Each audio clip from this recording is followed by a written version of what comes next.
Will Hardy, Justin Zanik, Danny Ainge give the end-of-the-year presser and reveal a little bit of where this team is going. Plus, Bryan Bailey joins us for a playoff preview. It's all next on Locked on Jazz.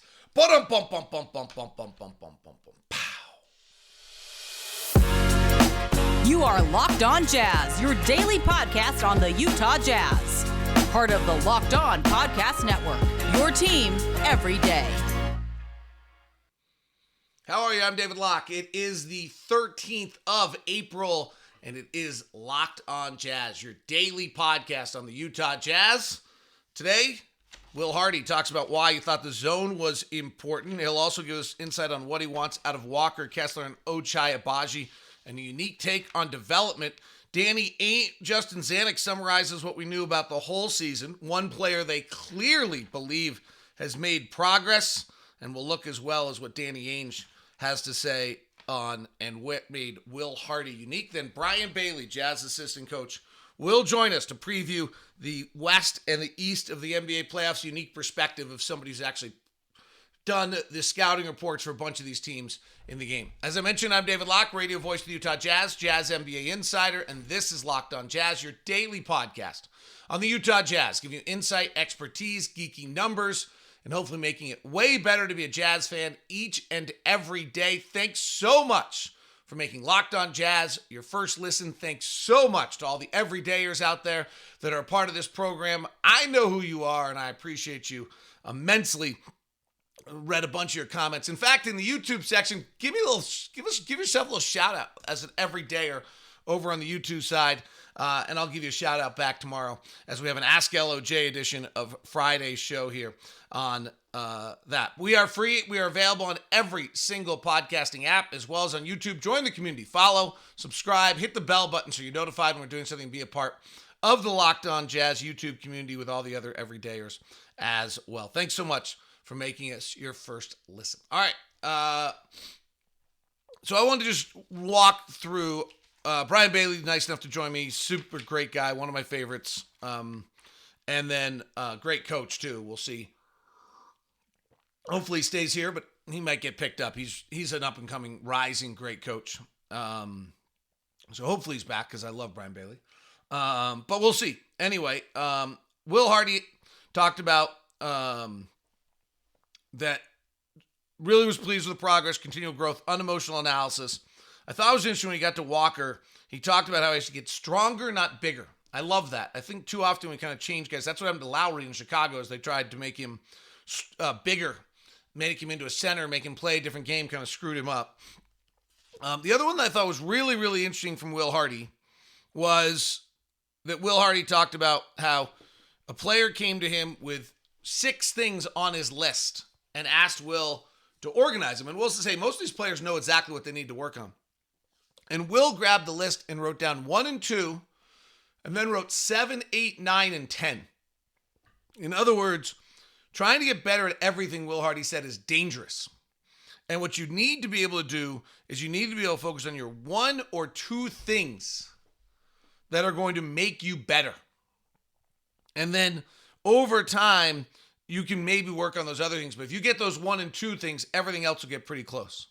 I thought that was interesting. He revealed that in Summer League, we will see Ochai Agbaji, which I was a little surprised at, but his viewpoint is it's live game action and these guys should play. He did mention that we'll see Luka Samanic as well in Summer League.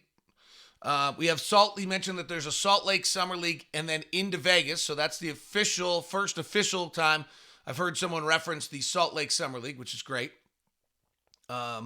Usually right around July 4th, kind of taking July 4th as a day off usually. I haven't looked at the July calendar. And then I asked him about what he learned about the zone, and he thought it was impactful to changing the rhythm of the game. That where we are right now in the NBA, the offenses are so good that unless you're really elite at the way you're doing something, you got to change up the rhythm. He talked specifically about Denver and Sacramento, how he got them out of doing the number one thing they wanted to do, but he'll go back and watch all of the zone. I'm giving you this quick overview. There's deeper conversations here, but Will Hardy met with media yesterday, Justin Zanik and Danny Ainge did, so I wanted to do this in the first segment today, and then we'll get into the Western Conference breakout with Bryan Bailey and then the Eastern Conference preview as well. I thought it was interesting. The first thing Justin Zanik said before the media said a word was it was a season of discovery.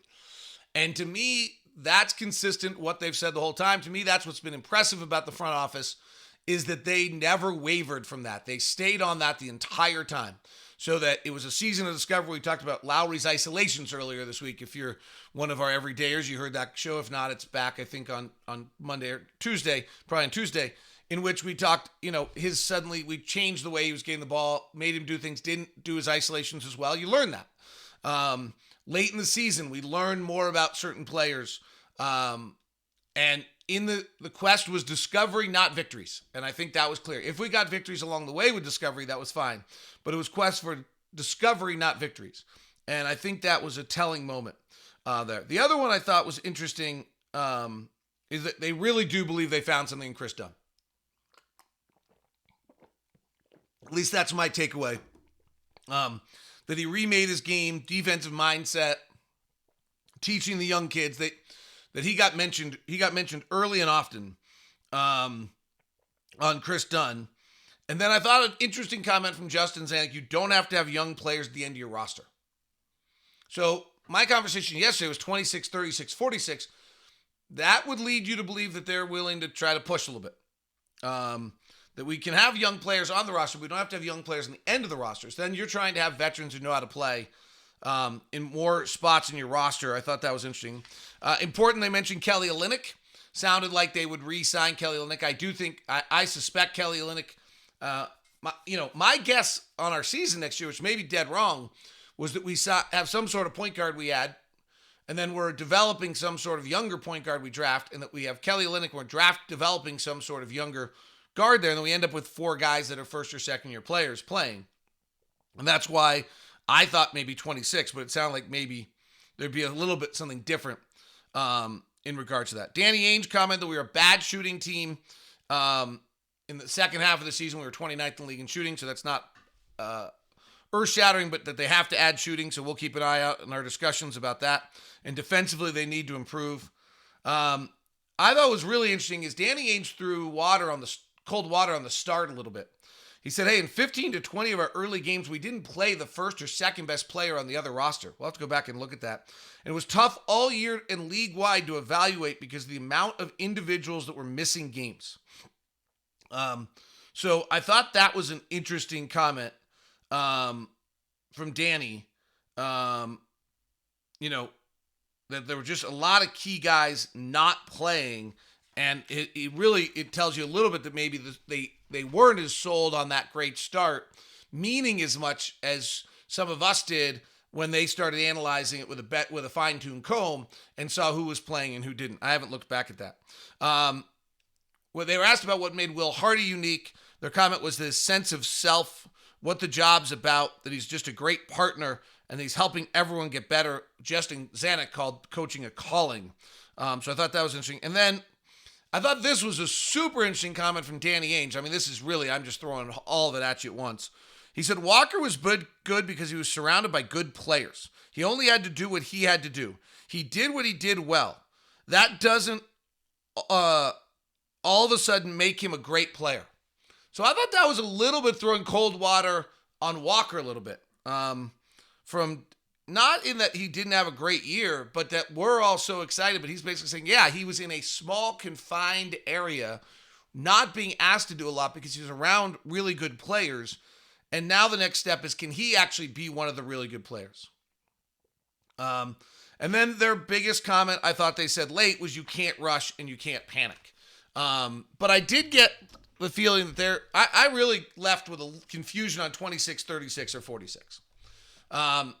That I left with a little bit more feeling that maybe they'd be willing to go to 46, but I still just think the world tells them 26.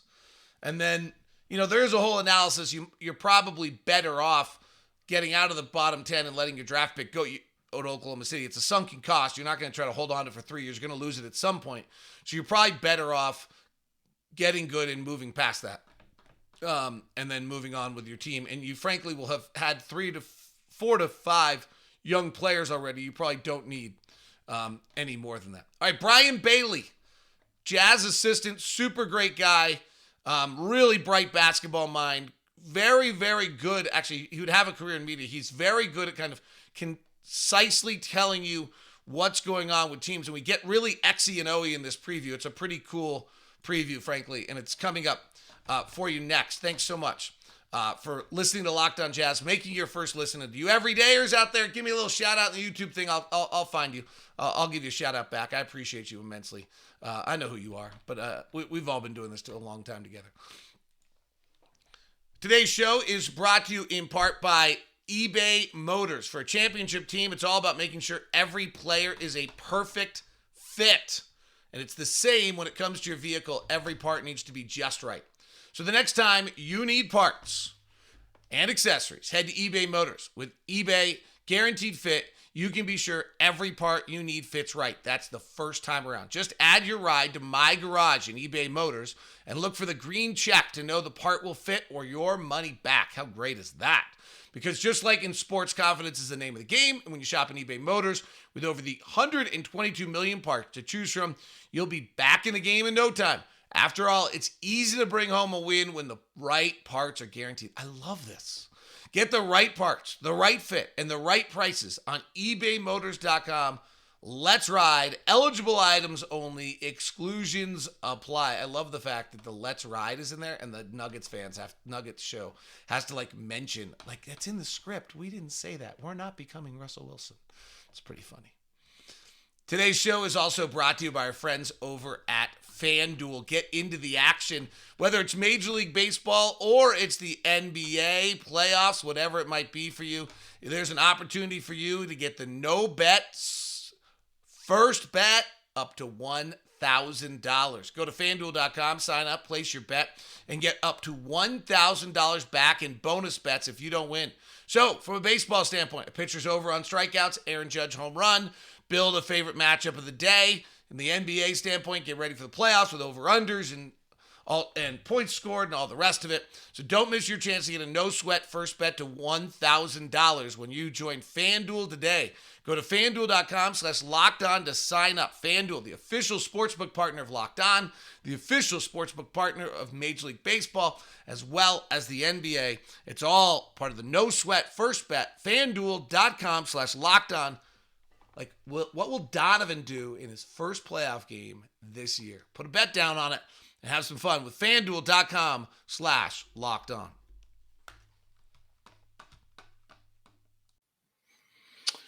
Bryan Bailey, Jazz assistant coach, joining us. He was so great to be with us throughout halftimes. He's got great insight. He had the scout, which means you do the game plan of multiple these playoff teams. And so I thought we'd get the coach's perspective of the upcoming playoffs. So Bryan, thanks a ton for joining us.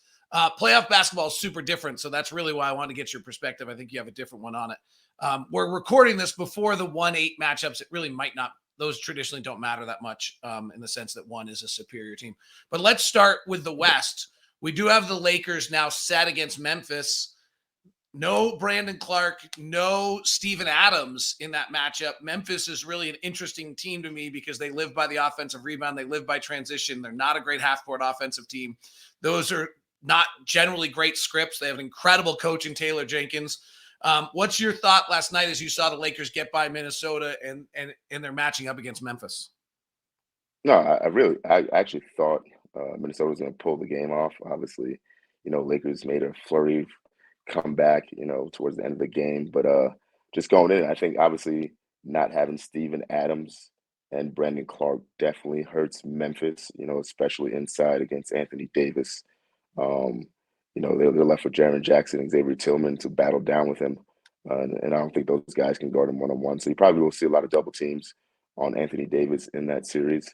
And if I'm the Lakers, I'm actually going to play through AD, most of the game just to generate shots, generate open looks for other guys.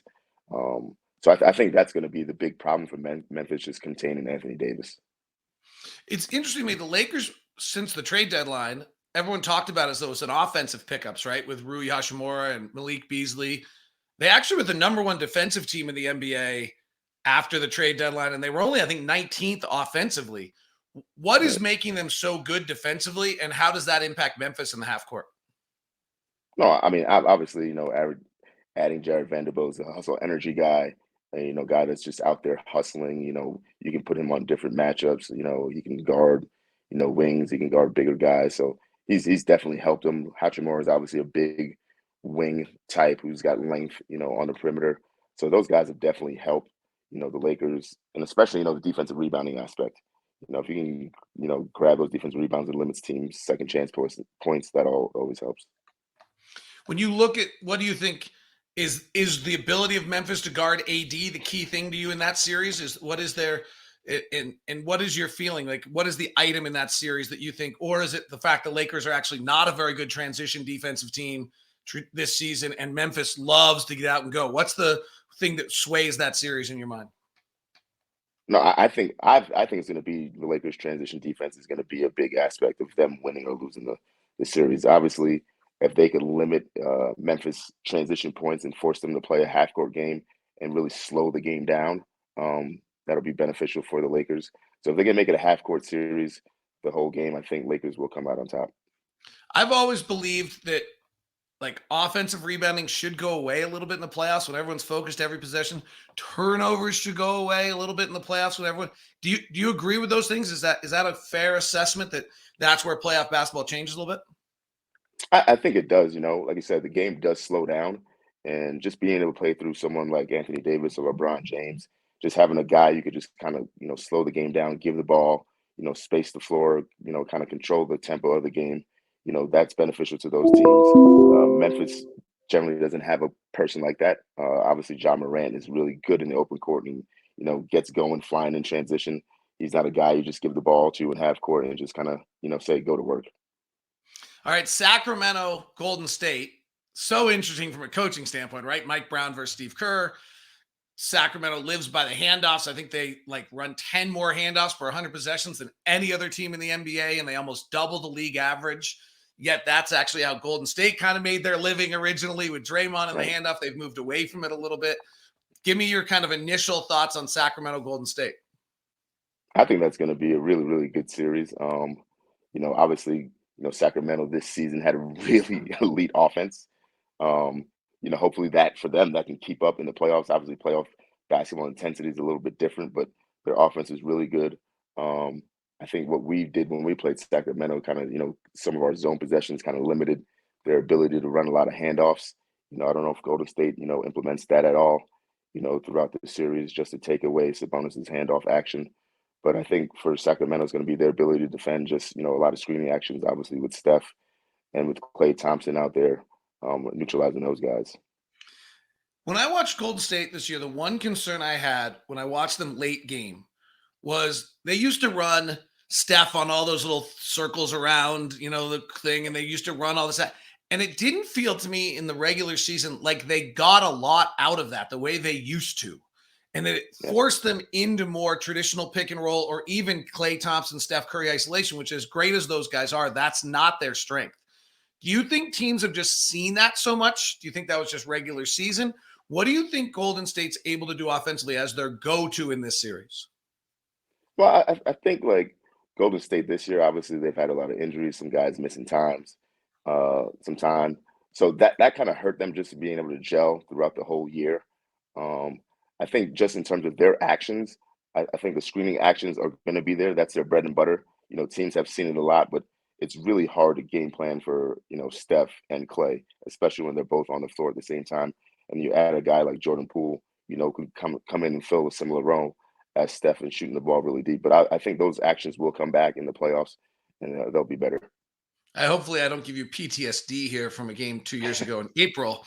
But their Golden State's handoff game is particularly good if you want to play a drop big or if you're forcing your big to come out, as we saw with Klay Thompson in the second half comeback against the Jazz 2 years ago. Sabonis wants to stay back, right? He doesn't want to come out and be switching.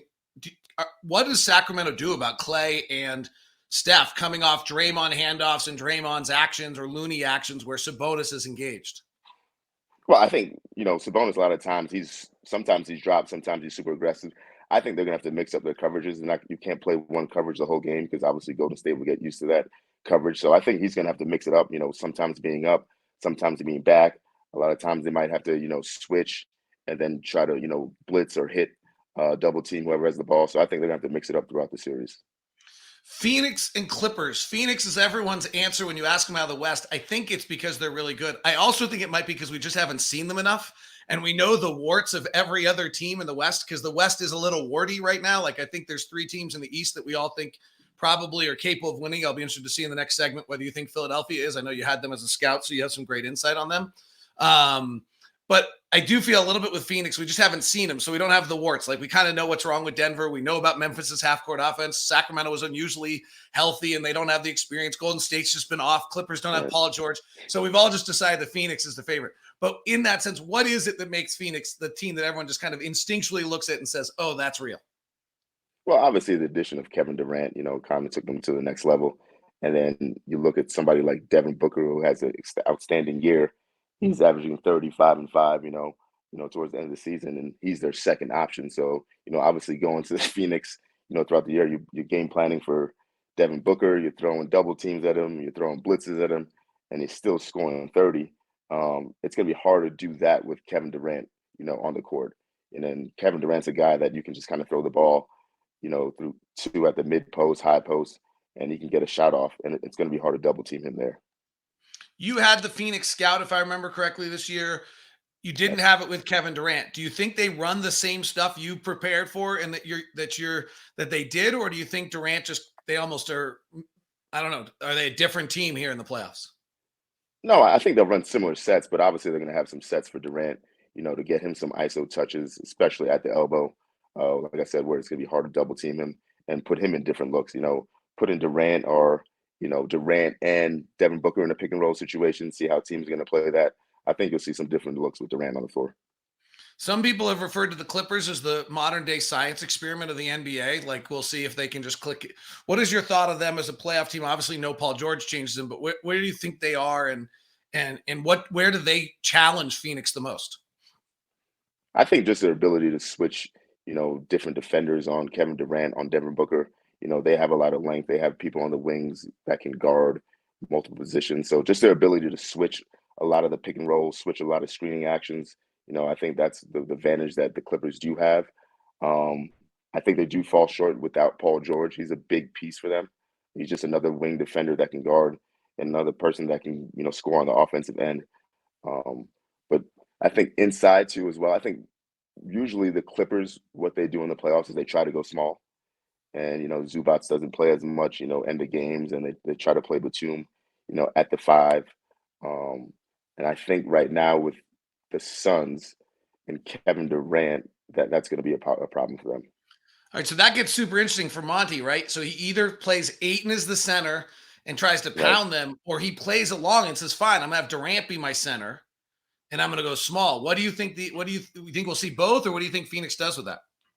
No, I think we will see both. But I think even if they do go small with Batum at the 5, I still think you can play 8 in certain situations. But if Phoenix does decide to go small, I still like that KD matchup better than Batum at the 5. We don't know Denver's opponent. It's either going to be Minnesota, New Orleans, or Oklahoma City as we're recording this. Denver's this funky team. Like, I'm a big believer the first 20 games of the season is a much better indicator of who you're going to be than the last 20 games of the season. And they were really good in the first 20 games of the NBA season. Yet they're almost being dismissed a little bit. What is your feeling about Denver as a playoff team with Jamal, with Michael Porter Jr.? I mean, that's starting 5 with Aaron Gordon and Kentavious Caldwell-Pope. I know they may not have been at full throttle against us in the second to last game of the season, but I saw that 5 roll out there. I was like, okay, that's pretty real. What is your thought on them as a playoff team? No, I think, like you said, you hit it right there. Their starting 5 is really, really good. They're really, really elite. I think the problem where Denver falls into is the non-Jokic minutes. When Jokic is off the floor, who do they play at the 5? They experimented a little bit towards the end of the year by playing Aaron Gordon at the 5.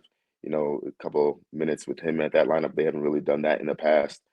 I kind of thought Thomas Bryant would be in the rotation a little more. I thought that was a good pickup for him, but he hasn't really played a lot down the stretch. So I think the non-Jokic minutes is like the big question mark for Denver. Do they play Aaron Gordon at the 5 and try to go small and try to, at least be switchable on defense in that aspect? All right, we'll look at the Eastern Conference coming up. I'm not going to make Brian make predictions. Coaches aren't making predictions or giving us favorites. He's giving us a good matchup on how these things play out. It does get super interesting. I mean, it will be really the one that's so fascinating is, are we going to see Memphis, Sacramento in the second round, or are we going to see Golden State, LA in the second round? Like, that's just like such an incredible. Obviously, I think the expectations we'll see Denver against either Phoenix or the Clippers, and the idea that either Phoenix or the Clippers is out in the first round is pretty wild in the Western Conference, because those are probably most people's two favorites if Paul George was healthy, is those two teams. Sure, for sure. No, it's going to be interesting. Excited to see. Excited to watch. All right, Eastern Conference look with Bryan Bailey as we continue here on Locked On Jazz. Thanks so much for making Locked On Jazz your first listen of the day. We appreciate it very much. Tomorrow, Ask LOJ, plus we'll dig into some of the numbers on these series and do the analytical breakdown of this. I want to start with Philadelphia, not just so much because of their matchup. I do think their matchup with Brooklyn's interesting, but I watched Philly a lot late. I know you had their scout. I'm kind of sold right now. I watched them in the final 7 minutes of games run right side of the floor. James Harden coming with a left-hand dribble to the middle. Embiid's kind of got this new thing where sometimes he pops, sometimes he rolls, and then sometimes he stops, which I thought was super interesting because I've not seen a lot of bigs do that. And I don't really know how you guard this, particularly if they're tucking someone in that strong side corner, you can't leave. If they're going open side corner, then Embiid's just playing with all sorts of space. Maybe I'm overplaying that, and Giannis and Brook Lopez in the Eastern Conference Finals, or Robert Williams and Al Horford can handle it in the semifinals. But tell me, do you think Philadelphia is at that level with Boston and Milwaukee the way I do from watching them late in games? No, I think they're one step below, but they are really, really good.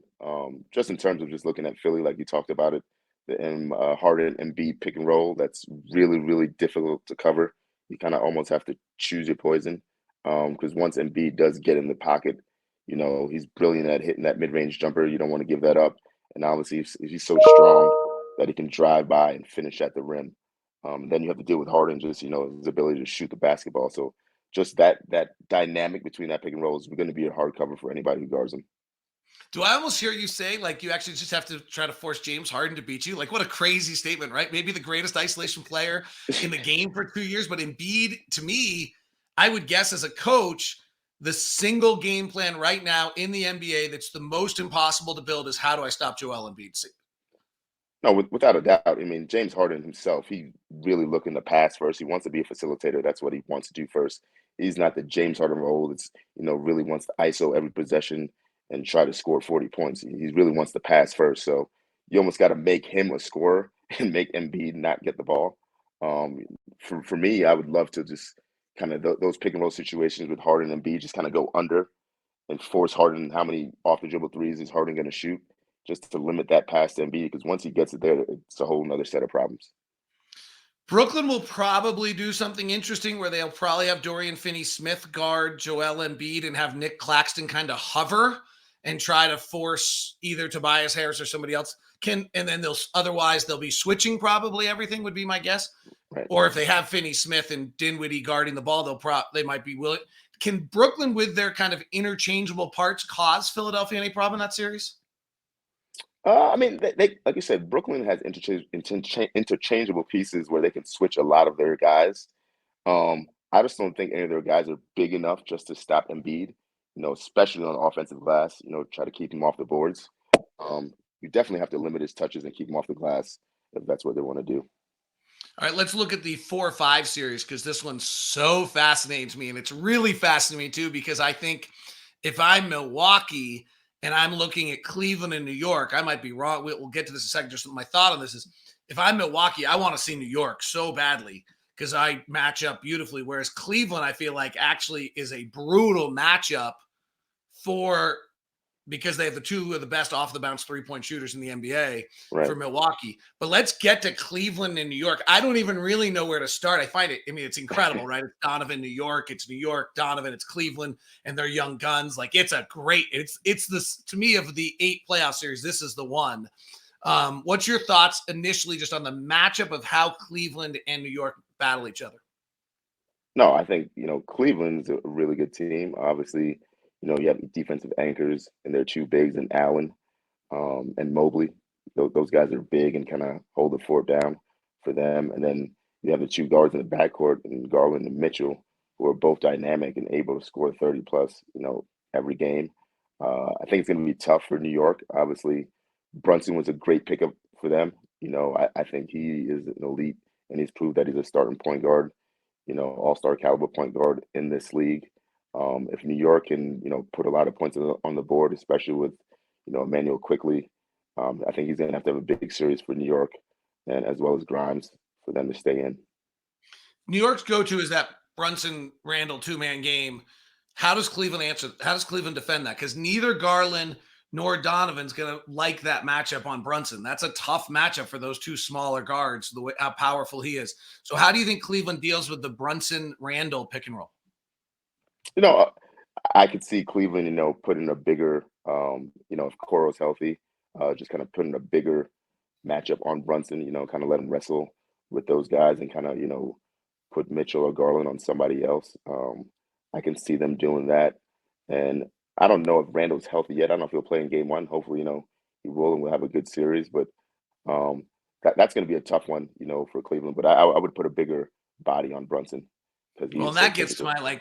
my one of the most interesting. This is a side note, but one of the most interesting games I watched all year this year. I think it was at It was a Memphis Oklahoma City game, and it was Dylan Brooks was guarding Shea Gilgeous-Alexander, doing a pretty good job, Yep. and Lou Dort was guarding Ja Morant.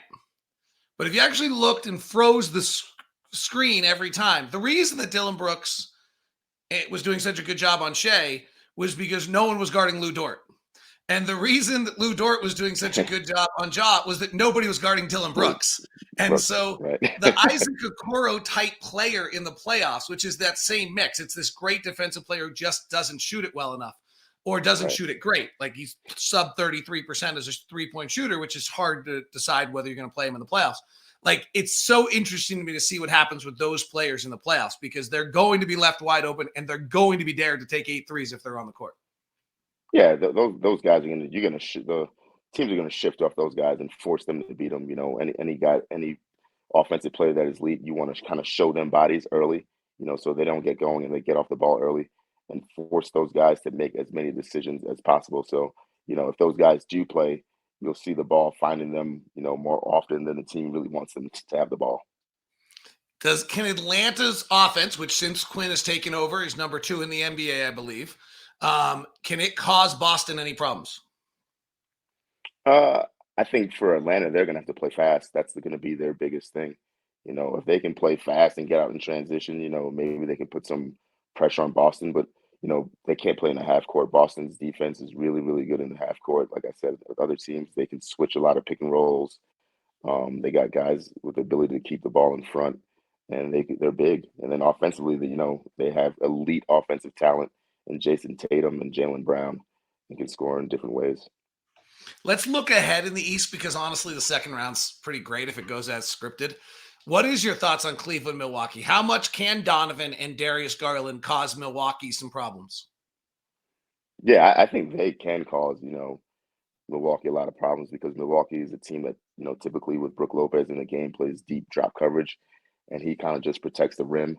And Donovan Mitchell and Darius Garland's ability to shoot off the dribble threes will give them problems. They're going to have to adjust. I don't think they want to live with them just shooting, off the dribble threes in the playoffs. Those guys both are capable of getting really hot and hitting those shots. So that'll be interesting to see, if they switch their lineup, change their rotation, put Brook Lopez in a different coverage. I don't see him really coming up and hedging or blitzing. So that's going to be an interesting thing because those guys really can shoot off the dribble. And there's only one Drew Holiday. He can't guard them both. Yes. Right? Like So I mean, he's got to be as good I can on-ball see. defender as there is in the league, right? No, he's really elite, at navigating and getting through screens.